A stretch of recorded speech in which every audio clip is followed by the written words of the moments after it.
What does it mean to live with intention?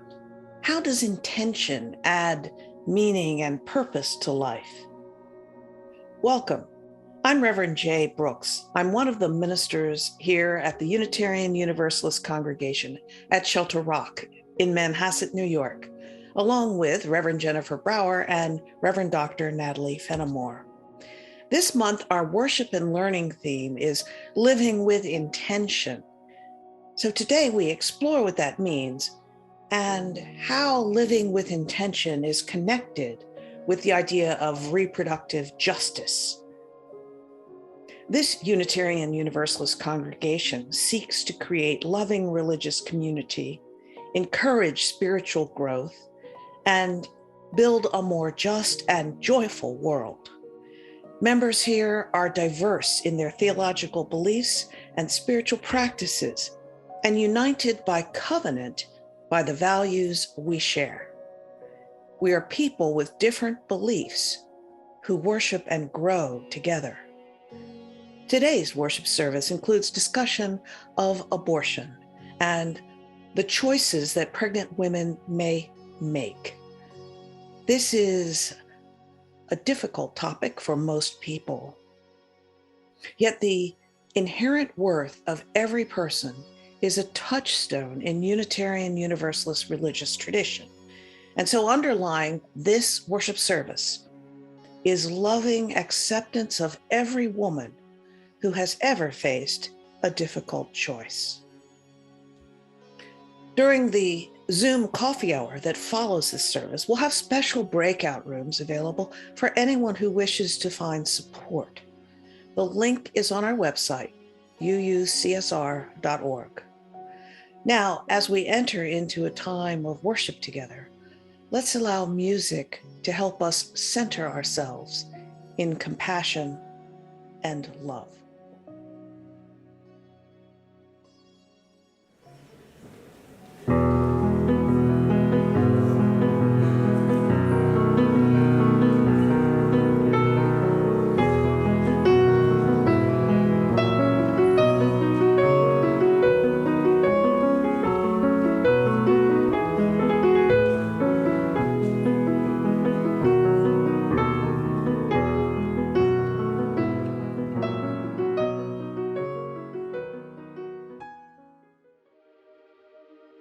This prayer is for you.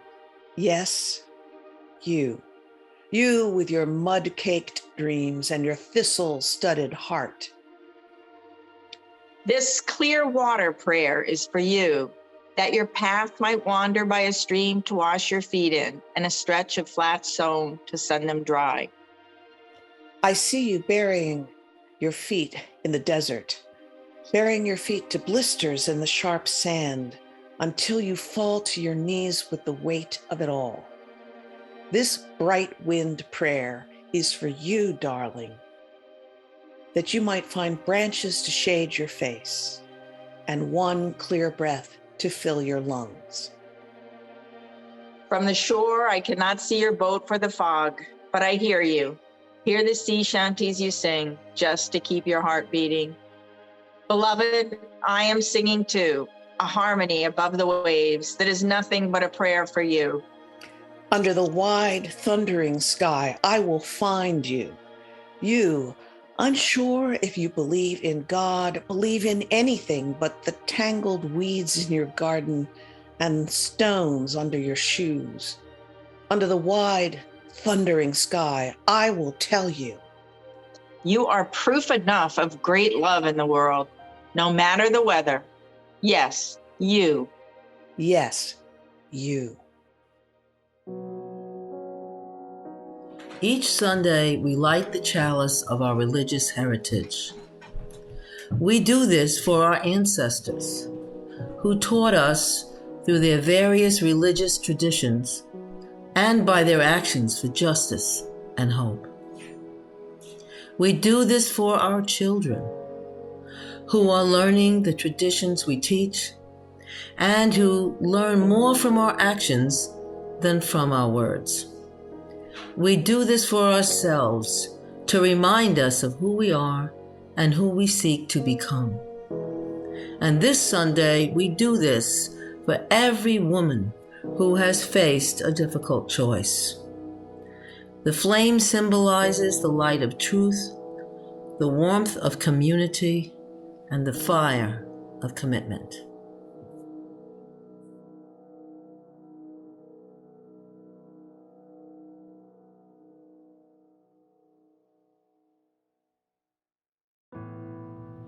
Love is the doctrine of this congregation. The quest for truth is its sacrament, and service is its prayer. To dwell together in peace, to seek knowledge and freedom, to serve human need. This we do affirm and covenant with each other.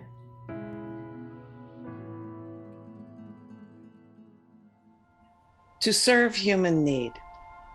Each Sunday, we take a special collection to support a nonprofit group that helps our local community's most vulnerable people.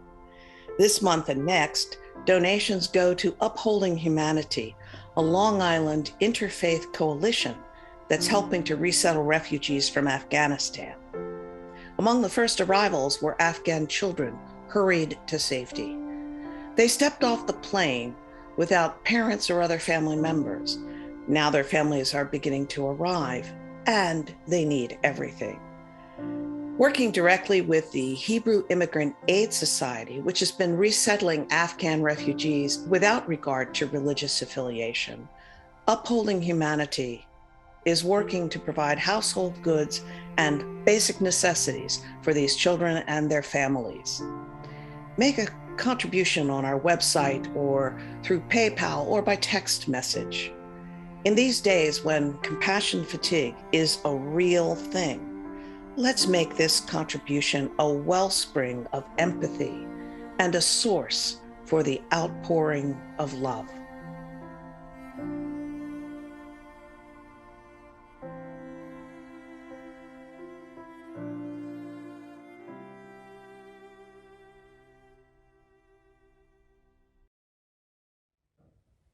Sometimes I feel like a motherless child. Sometimes I feel like a motherless child. Sometimes I feel like a motherless child. A long way from home, a long way from home. Sometimes I feel like I have no friend. Sometimes I feel like I have no friend. Sometimes I feel like I have no friend. A long way from home, a long way from home.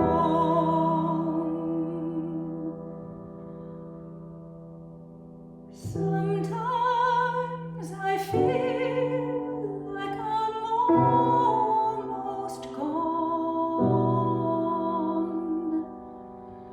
Sometimes I feel like I'm almost gone. Sometimes I feel like I'm almost gone.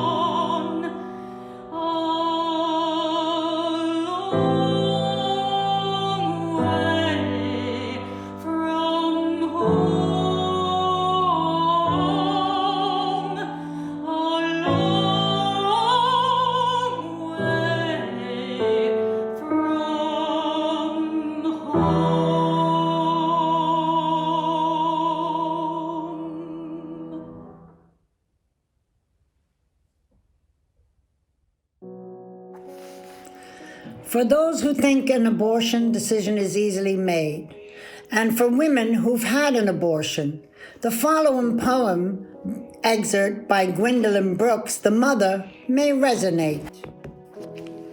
Abortions will not let you forget. You remember the children you got that you did not get. The damp, small pups with a little or with no hair. The singers and workers that never handled the air. You will never neglect or beat them or silence or buy with the sweet. You will never wind up the sucking thumb or scuttle off ghosts that come. You will never leave them, controlling your luscious sigh. Return for a snack of them with gobbling mother eye. Hello everyone. This reading is from Feminism is for Everybody by Bell Hooks. Using the pill meant a woman was directly confronting her choice to be sexually active. Women who were more conscientious about birth control were often regarded as sexually loose by men. We now know that both repeated abortions or prolonged use of birth control pills with high levels of estrogen are not risk-free. Yet women were willing to take risks to have sexual freedom, to have the right to choose. The abortion issue captured the attention of mass media because it really challenged the fundamentalist thinking of Christianity. It directly challenged the notion that a woman's reason for existence was to bear children. It called the nation's attention to the female body as no other issue could have done. Nobody can push back an ocean. It's gonna rise back up in waves. Nobody can stop the wind from blowing, can stop a mind from growing.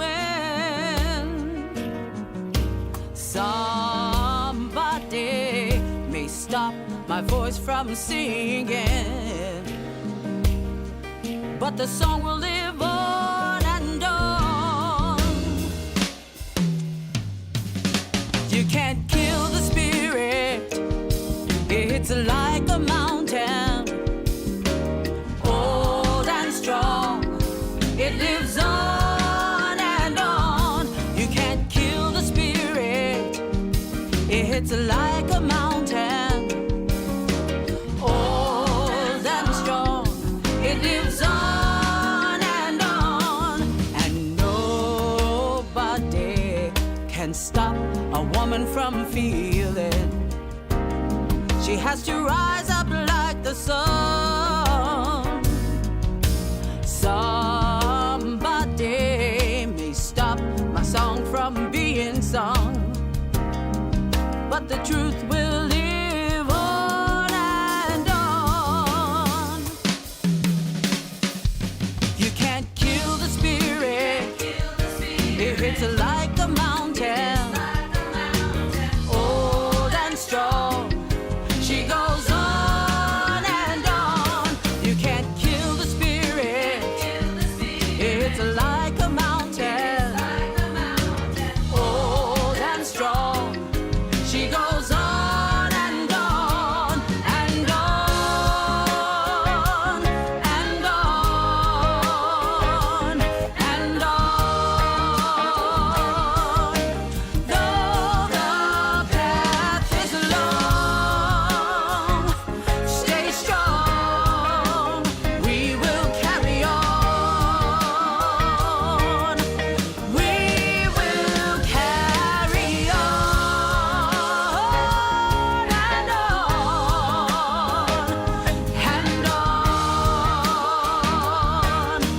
Lift our voice as one, lift our voice as one, sing on.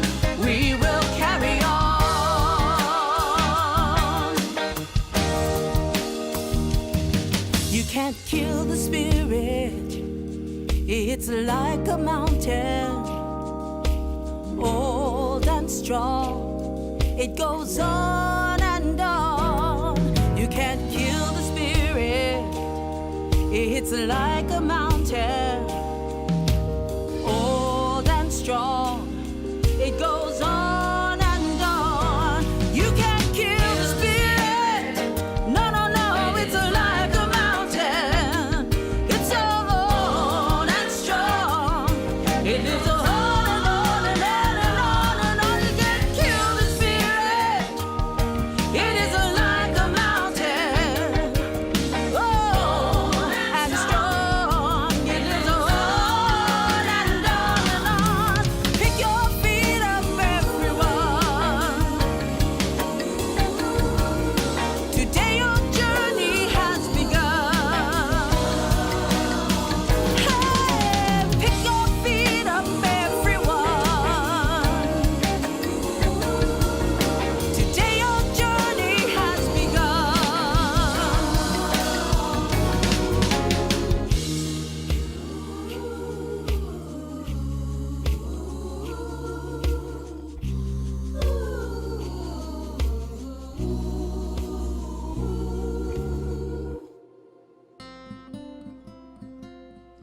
Years ago, a friend of mine, I'll call her Melanie, was the parent of 3 small children. Melanie's youngest was especially treasured because during the difficult labor, both Melanie and the baby had nearly died, but all was well. Then, despite careful precautions, Melanie became pregnant. Her doctor told her she had a choice: have an abortion or die along with the potential life she carried. Does that sound like an easy decision? For Melanie, it was not. She wept, she prayed, she longed for a better solution. But in the end, she looked at her 3 children. She considered the impossibility of a successful pregnancy and birth, and she made her way to the clinic.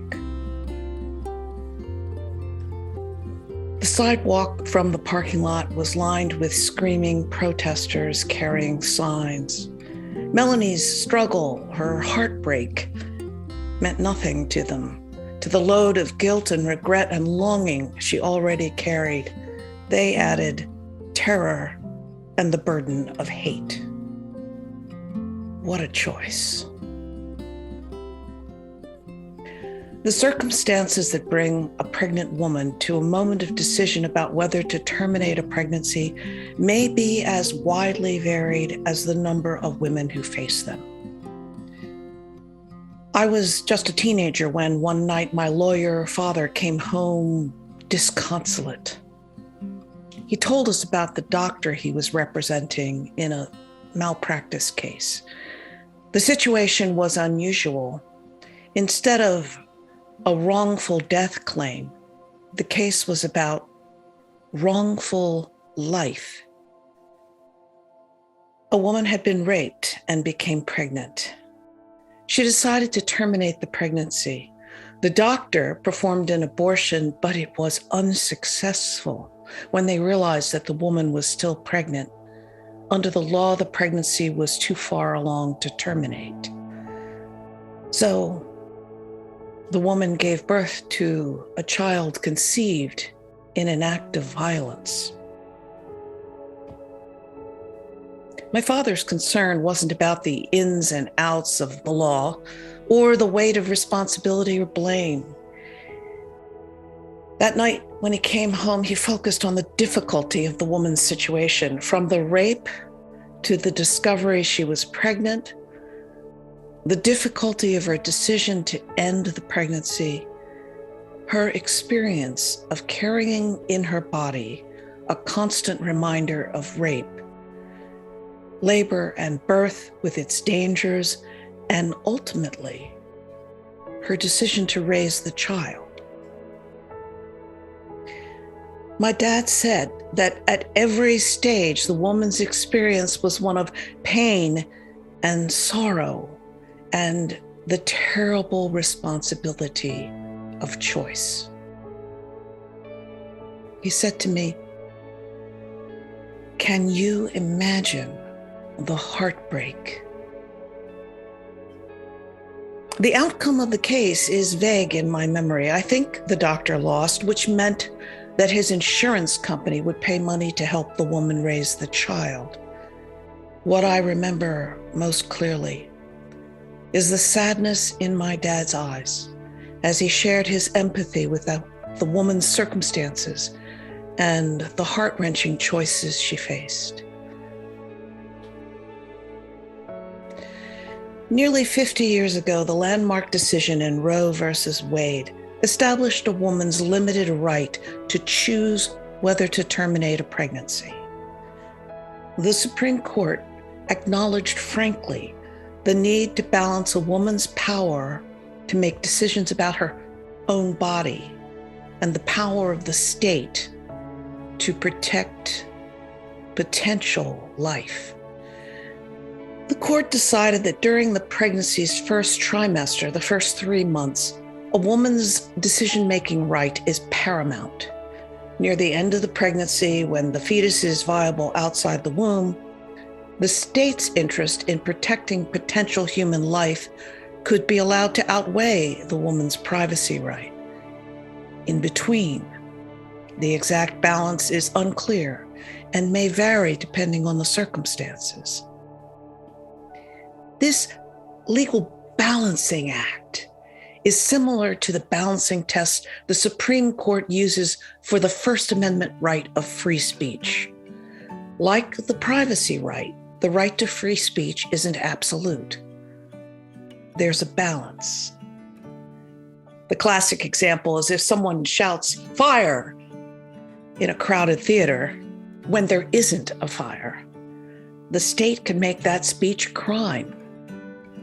When it comes to the right of privacy, the underlying idea is that the human being has the power to decide what they do with their own body. The state's authority to impose limits on that power can be exercised only for good reason, and even a good reason must be balanced against a person's bodily autonomy. Flip that idea around. The state can criminalize speech within limits. The state can criminalize decisions a woman makes about her body within limits. The question, of course, is what are those limits? Texas recently passed a law that makes an abortion illegal about 6 weeks after conception. 6 weeks when most women would not know and perhaps not even suspect that they're pregnant. It's a far shorter time than the first 3 months specified in Roe versus Wade. During this pandemic, there has been much discussion of vaccine mandates, with comparisons of vaccine refusal to a woman's right to choose.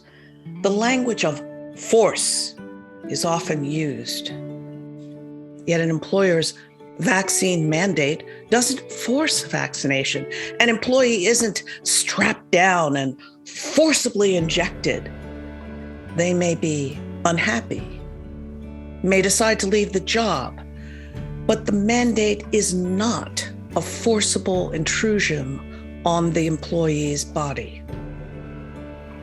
The Texas anti-abortion law is different. For nearly every pregnant woman, the Texas law eliminates the woman's right to make a decision about the use of her body. There is no balancing test. The law literally forces women to experience a 9-month pregnancy with all the medical risks, followed by labor and birth, at which point the woman faces the often difficult decision whether to place the baby for adoption. This is no employer mandate that she can escape merely by changing her job. She has no choice.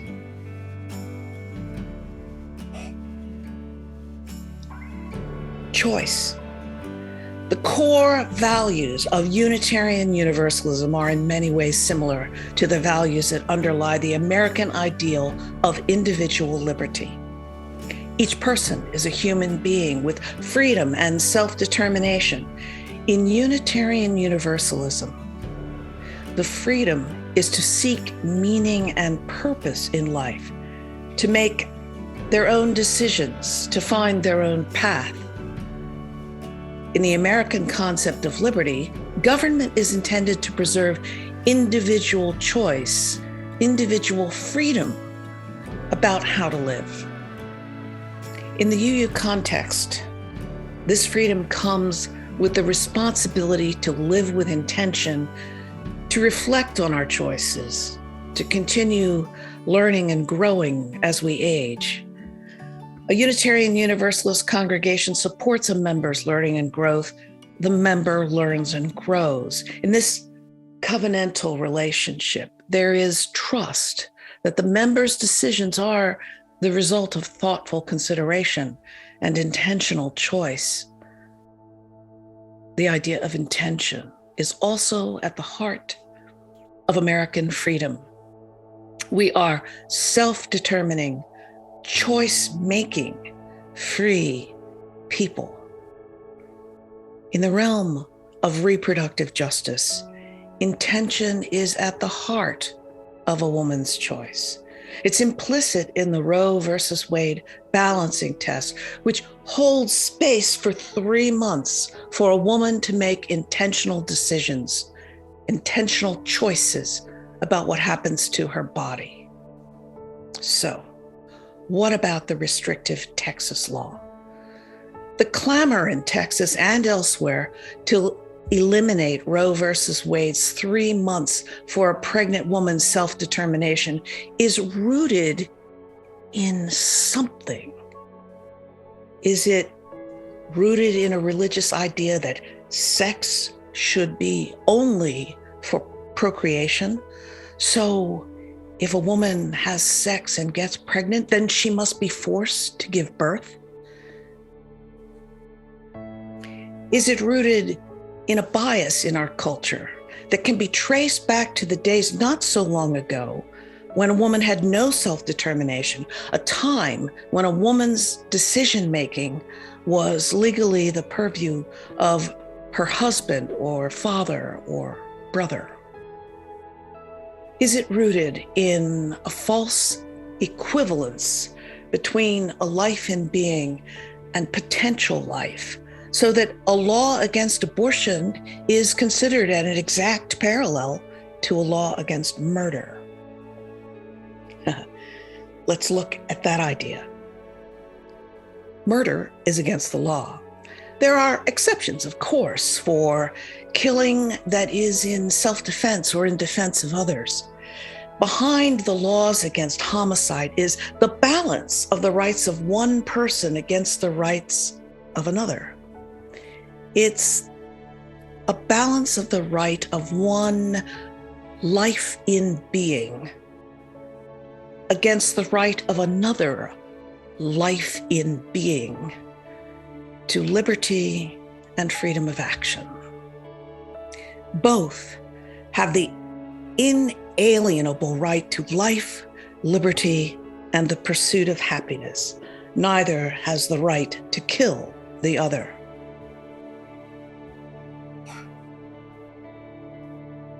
In Roe versus Wade, the 3-month period of a woman's unquestioned authority over her own body is based on, first, a woman's life to life and liberty, and second, on the idea that potential life is not the same as a life in being.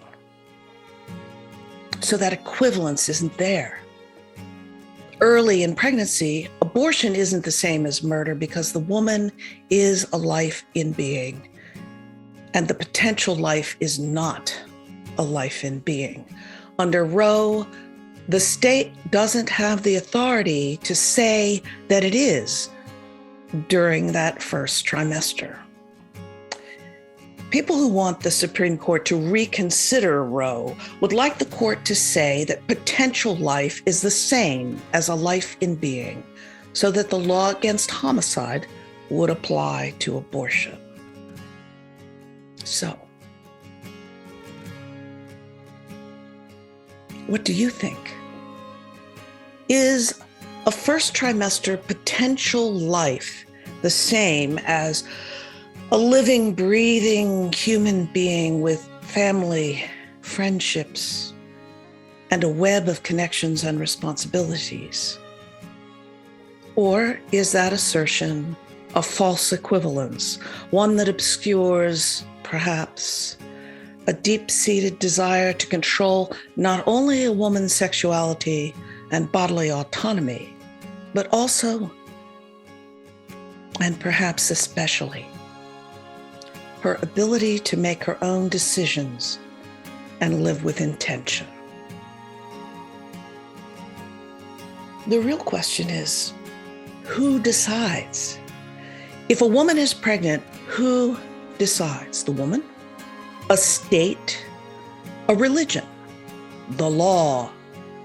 Society in general? Do we vote on it? The question isn't just about who decides whether abortion is permitted. It's about whether a woman has any bubble of time when she is the decider of what happens to her body.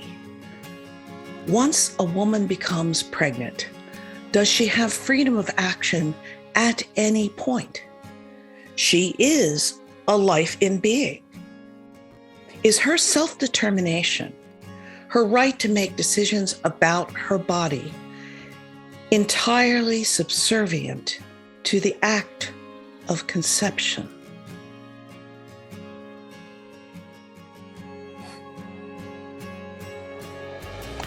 The bedrock idea of the inherent worth of every person, the leading principle of Unitarian Universalism, implies that every person, every life in being, is both free to live with intention and responsible for living with intention, for making conscious, deliberate choices about how to live a life of morality and purpose.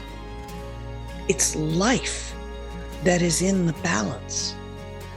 As human beings, as moral actors, we must ask what it means to be alive and to be human.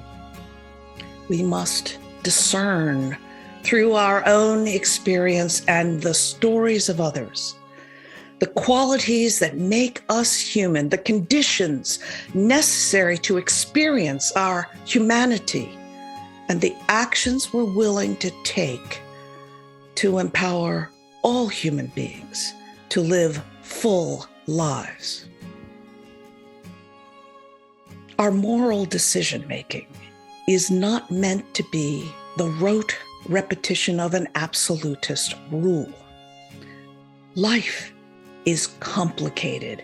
Humans are complex, and there are many values and circumstances to weigh in the balance. With open hearts, may this faith community welcome every person who seeks to live with intention, and especially every woman who has ever faced a difficult choice. How could anyone ever tell you were anything less than beautiful? How could anyone ever tell you were less than whole? How could anyone fail to notice that your loving is a miracle? How deeply you're connected to my soul. How could anyone ever tell you were anything less than beautiful? How could anyone ever tell you were less than whole? How could anyone fail to notice that your loving is a miracle?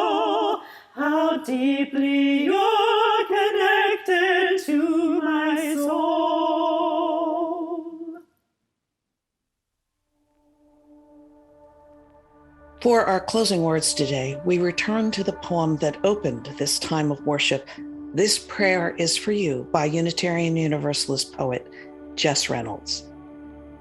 And this prayer is for you. Under the wide, thundering sky, I will tell you, you are proof enough of great love in the world. Yes, you.